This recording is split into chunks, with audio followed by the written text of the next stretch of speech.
Bonjour, j'espère que vous allez bien. Bienvenue au podcast Accro à la littérature jeunesse par un autre blog de maman. Aujourd'hui, je vais vous présenter 4 tout cartons, 4 albums pour les plus petits, les bébés, les tout petits de 0-24 mois, mais ceci étant dit, ce sont quand même des livres qui sont appréciés des 2-3 ans et même au-delà. Alors, qu'est-ce que le podcast Accro à la littérature jeunesse? Eh bien, c'est un balado pour que vous, parents, trouviez le bon livre pour votre enfant. Alors, régulièrement, je vous présente des nouveautés en librairie parmi les services de presse que je reçois. Il va arriver aussi que j'ajoute certains titres à cette présentation-là, parce que je travaille toujours autour d'un thème précis. Alors, aujourd'hui, c'est sûr que j'aurais pu vous présenter une tonne de magnifiques livres pour les bébés et tout petits, ce qui m'amène à vous dire que vous avez une vidéo complète sur le sujet sur ma chaîne YouTube. Je m'appelle Pascale Clavel, je suis enseignante de formation, créatrice de un autre blog de maman, maman de 2 enfants, et je vous souhaite une bonne écoute.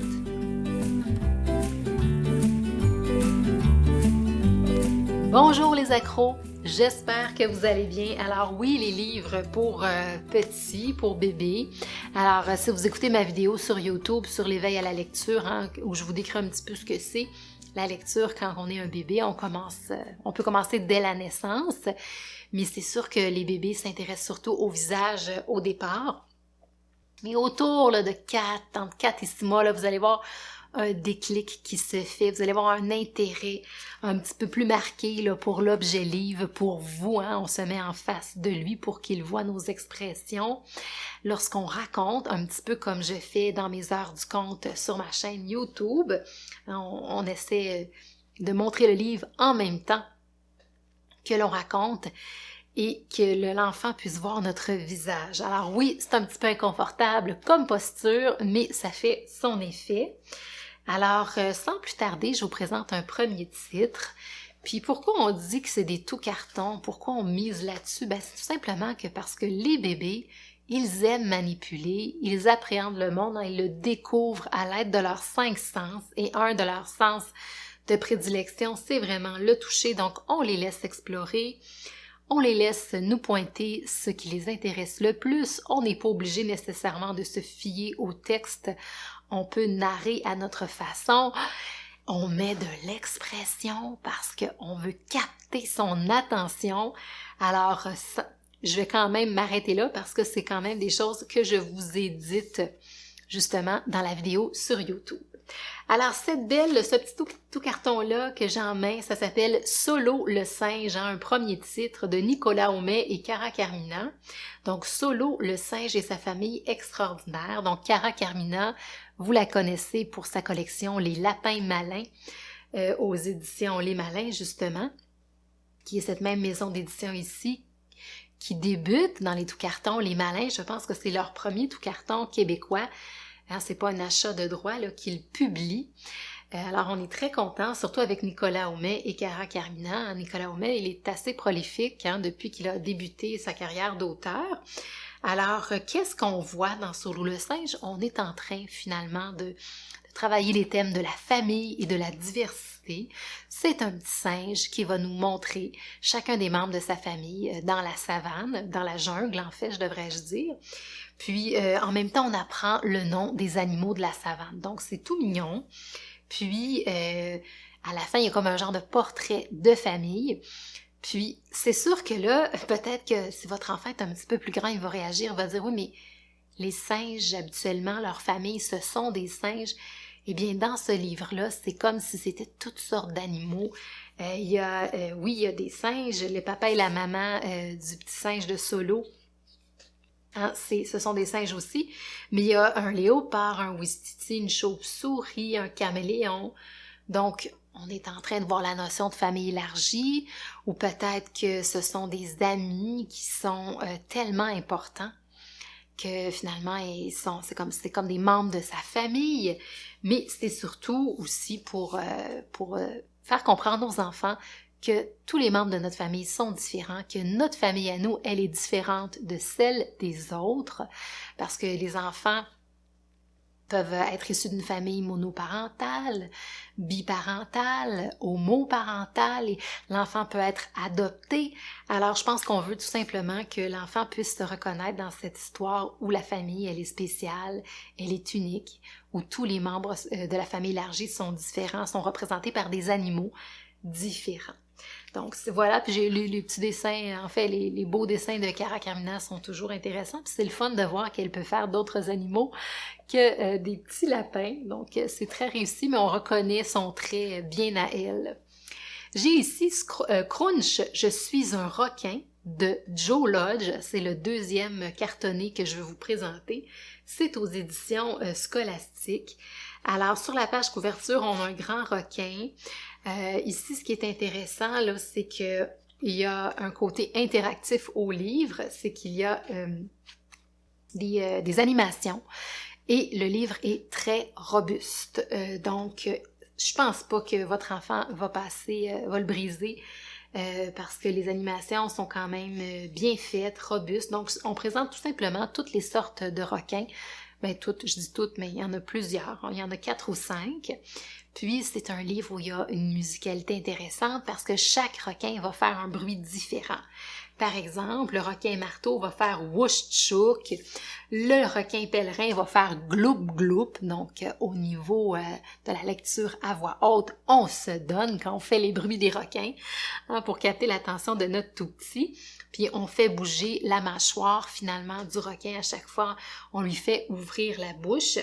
Puis lorsque l'enfant grandit, il y a une petite phrase à chaque requin lorsqu'on présente une espèce différente qui nous donne un fait scientifique sur le requin. Par exemple, le requin pèlerin, on nous dit la mâchoire du requin pèlerin s'ouvre aussi grand qu'une porte. Donc des fois, c'est des faits cocasses, un peu inusités comme ça qui vont frapper l'imaginaire et l'imagination des enfants. Puis, lorsqu'ils sont plus grands, ce sont des informations qui les intéressent davantage. Donc, je l'ai trouvé super le fun. Crunch, je suis un requin.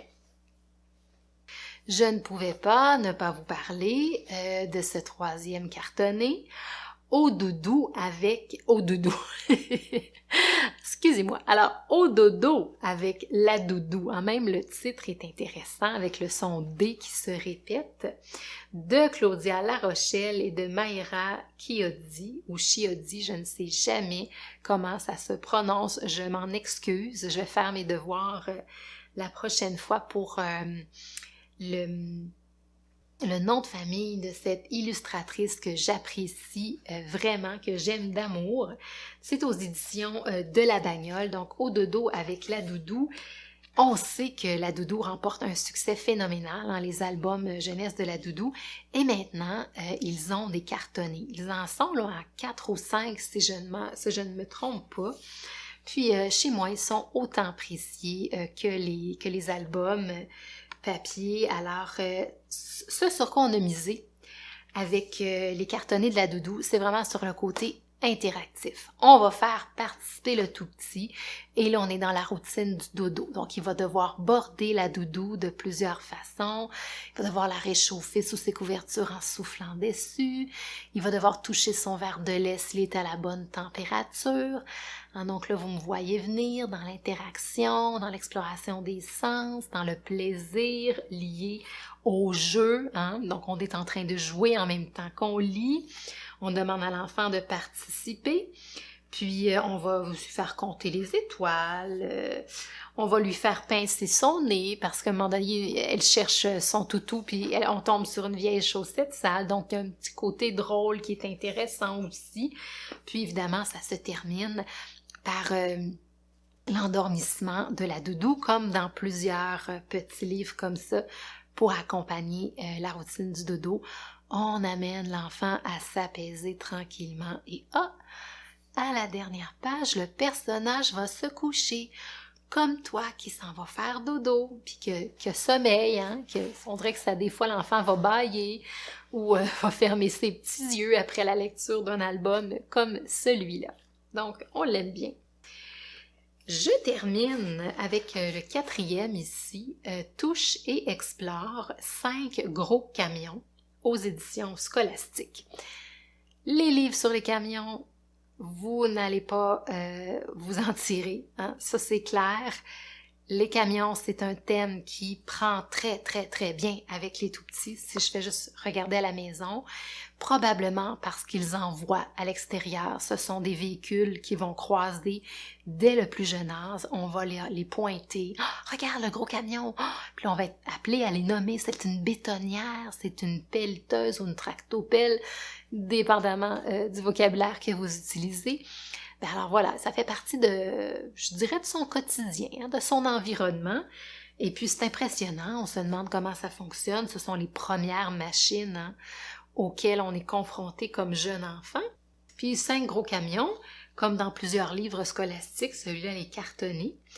Il y a beaucoup de rimes, donc la lecture à voix haute, elle est musicale, elle est intéressante. Elle est agréable à l'oreille, puis il y a des textures, il y a vraiment plusieurs textures, des petites lignes, des petits points sous les mains, des quadrillés. Ce sont comme des formes, c'est pas du styromousse, mais peut-être un plastique surélevé, là, je vous dirais, mais c'est souple quand même, c'est pas dur. Donc c'est vraiment très le fun à toucher, puis ça attire le petit doigt, là, je vous dirais, là, même mes doigts d'adulte avaient hâte d'y toucher.